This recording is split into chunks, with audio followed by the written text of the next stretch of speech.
तो इस वक्त मैं बनी गाला पहुंच चुका हूं, अंदर एंटर हो गया हूं और ये हमारी DSNG वैन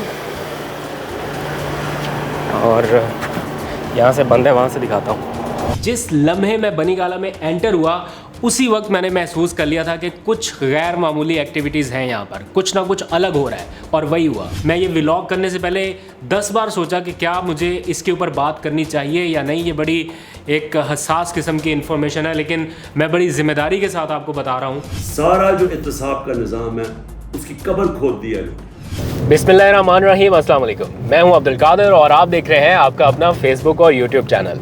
आज तारीख है 25 जून और दिन है हफ्ते का। शाम के तकरीबन 5 बजे का वक्त है। 5 बजने में 5 मिनट बाकी है जब मैं आपसे बात कर रहा हूँ। कुछ ही देर में इमरान खान को एक अहम प्रेस कॉन्फ्रेंस करनी है या एड्रेस करना है। बस वक्त हुआ ही चाहता है और मेरी टीम वहाँ पे ऑलरेडी पहुँच चुकी है। तो बस मैं भी एंटर होने वाला हूँ, तो सोचा थोड़े से विजुअल एक बार फिर आपको दिखा दूँ। वैसे तो मैं बहुत बार दिखा चुका हूँ, लेकिन एक बार फिर से आप देख लीजिए। तो ये इस वक्त बिल्कुल हम एंटर हो चुके हैं बनी गाला में। जो पहला नाका है या पहली चेक पोस्ट है उसे क्रॉस कर रहे हैं। पुलिस वाले मामूल के मुताबिक खड़े हुए हैं। 2-3 लोग हैं, कोई बहुत ज़्यादा चेकिंग, कोई बहुत ज़्यादा रोक टोक नहीं है। तो ये खान साहब के घर के पास की चढ़ाइयाँ चढ़ते चढ़ते बस 1 मिनट का सफ़र और रह गया। आज चूँकि इमरान खान ने नैब तरमीम को चैलेंज कर दिया है सुप्रीम कोर्ट में, तो मेरा ख्याल है उसके ऊपर ज़रा हुकूमत की ऐसी तैसी होने वाली है। थोड़े एग्रेसिव मूड में नज़र आएंगे आपको। ये रहा जनाब बनी गाला और इसका मरकज़ी बैरियर। अस्सलाम वालेकुम।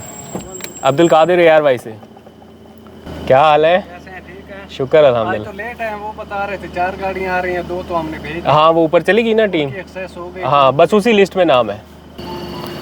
चलो जी, थैंक यू भाईजान, शुक्रिया।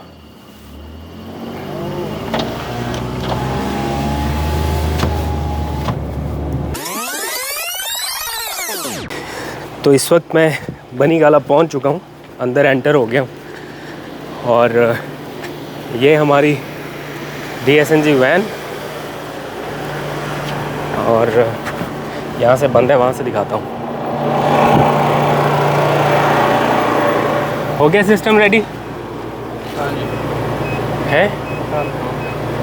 चलो, तो ये हमारे इंजीनियर्स लगे हुए हैं, वहाँ पर होना है खिताब। सेटअप सारा रेडी है और यहाँ पर होना है इंटरव्यू। लाइटें शाइटें सारी रेड। इसको क्या मसला हो गया? कैमरा भी रेडी, फ्रेम रेडी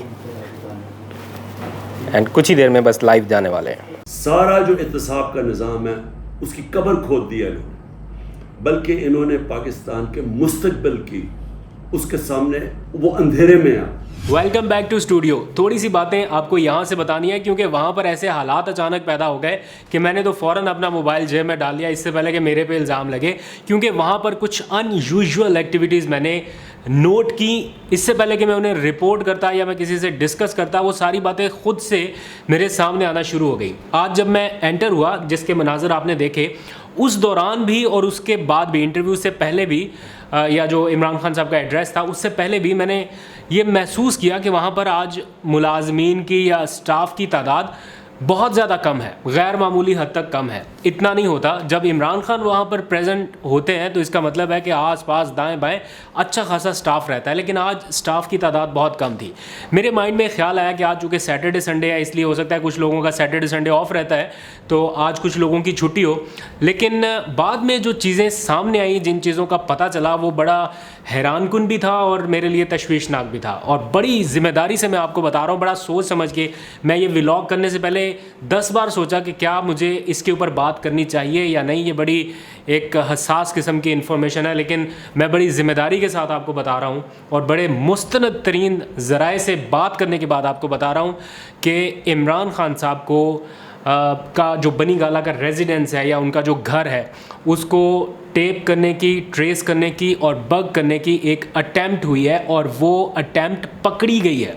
जी हाँ, और बड़ी ज़िम्मेदारी से मैं आपको बता रहा हूँ, ये इसके हकायक, इसके शवाहिद शायद 1-2 दिनों में आपके सामने आ जाएंगे, क्योंकि मैंने जो कुछ वहाँ पर देखा, महसूस किया, उसके बाद ही ऑब्वियस बात है मैंने कुछ लोगों से वहाँ पे बात की, और लोग भी ऐसे नहीं कि बस किसी स्टाफ से बात कर ली या किसी नहीं, बड़े ज़िम्मेदारान सोर्सेज से बात करके मैं आपको बता रहा हूँ कि इमरान खान के बनीगाला सेक्रेटेरिएट को बग करने की कोशिश की गई, और इस सिलसिले में कुछ नामालूम अफराद ने उनके जो पर्सनल स्टाफ मेंबरान हैं या घर के जो ज़ाती मुलाजमिन हैं उनसे रब्ता किया, और इस रब्ते का इमरान खान साहब को पता चल गया, और इससे पहले कि घर का भेदी लंका ढा देता, इस बारे में तहकीकात शुरू हो गई। और बनीगाला में इस वक्त स्टाफ की तादाद में गैर मामूली हद तक कमी कर दी गई है या उसको कंट्रोल किया गया, जो भी आप कहना चाहें, मुनासिब लफ्ज़ आप इसको पिक्चराइज करके जो भी आप कहना चाहें वो आप कह सकते हैं, लेकिन ये कंफर्म ख़बर है कि एक अटैम्प्ट, बड़ी सॉलिड किस्म की अटैम्प्ट हुई, जिसमें ये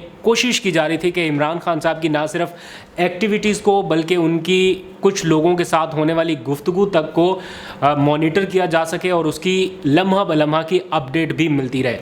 कौन कर रहा है, मैं इसकी बहस में नहीं जाता, वो तो ऑब्वियस बात है, इमरान खान का कोई एक दुश्मन तो नहीं है। इन दिनों जितने महाजों के ऊपर उन्होंने अपना असूली मौक़िफ़ अपनाया हुआ है, उनके बहुत से दुश्मन हैं जो ये चाहते हैं कि उनकी हर एक्टिविटी का उनको पता चलता रहे। कल वो लाहौर में भी जा रहे हैं, और उससे पहले उन्होंने पेशगी इतला दिया है वहाँ की मुकामी इंतज़ामिया को, पुलिस को, कि उनके लिए सिक्योरिटी के खातिर खा इंतज़ाम किए जाएँ। लेकिन ये जो अटैम्प्ट बनीगाला में हुई, इसकी अंदर खाते तहकीकात और तफ्तीश जारी है। मैं कोई ऐसी बात नहीं करना चाहता जिससे गैर ज़िम्मेदारी का आंसर सामने आए, लेकिन ये चीज़ मंजर आम पर आना भी बड़ा ज़रूरी है कि वहाँ पर क्या हो रहा है और कितना प्रोएक्टिवली इस चीज़ को मॉनिटर किया जा रहा है, देखा जा रहा है। जैसे ये चीज़ का इमरान खान को पता चला या उनके करीबी कुछ लोगों को पता चला, तो ये फौरी बात इमरान खान के नोटिस में लाएगी, और उसके बाद इसकी तहकीकात शुरू हो गई हैं। जिन मुलाजमीन को अप्रोच किया गया है, जिनसे इस बारे में कुछ बातचीत हुई है,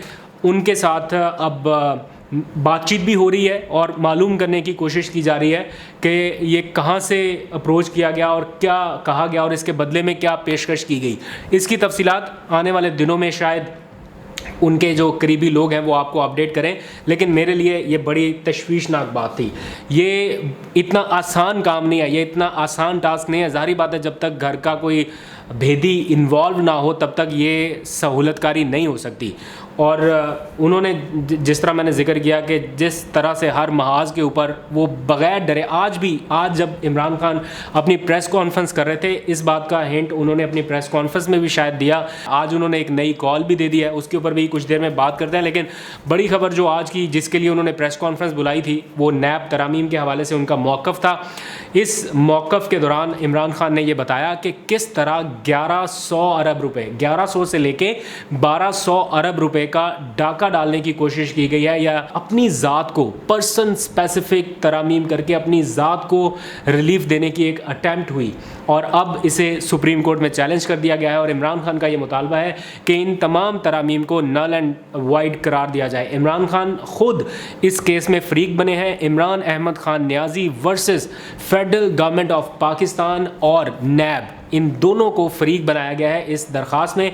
और इमरान खान ने जिस तरह से इस मुल्क के ऊपर अभी नए टैक्सेस लगाए जा रहे हैं, जो 10-15 बड़ी इंडस्ट्रीज़ के ऊपर हज़ारों अरब रुपए का नया टैक्स थोपा जा रहा है, जिसका अल्टीमेट ट्रिकल डाउन इफ़ेक्ट आप लोगों पर, मेरे पर, आम जैसे हम आम पाकिस्तानियों के ऊपर पड़ने वाला है, उसकी आवाज़ उठाई और बताया कि जब वो हुकूमत में थे उस वक्त उन्होंने 2 ऑप्शंस इख्तियार किए थे। एक था आर्टिफिशियल इंटेलिजेंस का एक ऐसा सिस्टम, एक ऐसा मैकेनिज़्म जिसके तहत 4 लाख लोगों का डाटा इकट्ठा कर लिया गया था कि ये 4 लाख लोग ऐसे हैं जो टैक्स नहीं दे रहे लेकिन कमा बहुत ज़्यादा रहे हैं। ये ट्रैवल हिस्ट्री भी इनकी बता रही है कि ये टूर भी कर रहे हैं, कोई दुबई जा रहा है, कोई लंदन जा रहा है, कोई कहाँ पर घूम फिर रहा है, फिर इनकी गाड़ियाँ भी नई आ रही हैं, रजिस्ट्रेशन किसी और के नाम पर हो रही है या वट एवर, इनके पास बैंक में ट्रांजैक्शन भी तगड़ी हो रही है, तो पैसा आ रहा है लेकिन ये टैक्स नहीं दे रहे। तो उन 4-4.5 लाख अफराद का डाटा इकट्ठा करके अप्रैल 2022 में उसको इम्प्लीमेंट करना था, उस सिस्टम को, जिसके तहत इन 4.5 लाख अफराद को एकदम से टैक्स नेट में लाया जाता। उससे क्या फ़ायदा होना था पाकिस्तान को, आप सोच सकते हैं कितना टैक्स रेवेन्यू हमारा बढ़ जाता। इन्होंने आके वो सारा टैक्स का निज़ाम ख़त्म कर दिया, दफन कर दिया। उसकी जगह पे इन्होंने ये 15-20 इंडस्ट्रीज़ के ऊपर सुपर टैक्स लगा दिया, जिसका अल्टीमेट नुकसान आम तबके को होना है, क्योंकि उन्होंने अपनी जेब से तो देना नहीं, निकालना तो हमारी जेबों से है।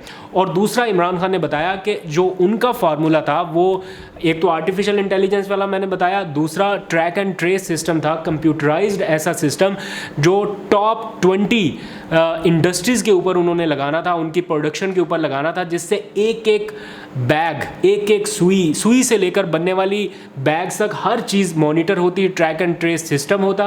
और इब्तदाई तौर पर उन्होंने 3 बड़ी इंडस्ट्रीज़ पर ये नाफिज भी कर दिया गया था। और आगाज़ हुआ था शुगर इंडस्ट्री से, यानी चीनी का कोई भी थैला तब तक मिल से नहीं निकल सकता जब तक उसके ऊपर बारकोड ना आ जाए, और वो बारकोड हुकूमत के नोटिस में होगा और सारा रिकॉर्ड हुकूमत के पास होगा कि कितनी चीनी यहाँ पर बनी है, कितनी एक्सपोर्ट हुई है, कितना प्रॉफिट आया और कितना इन्होंने टैक्स दिया। तो इब्तदाई तौर पर 3 इंडस्ट्रीज़ के ऊपर और फिर टोटल मजमूई तौर पर 20 इंडस्ट्रीज़ के ऊपर वो नाफिज होना था, लेकिन बदकिस्मती से वो सब भी ख़त्म कर दिया गया।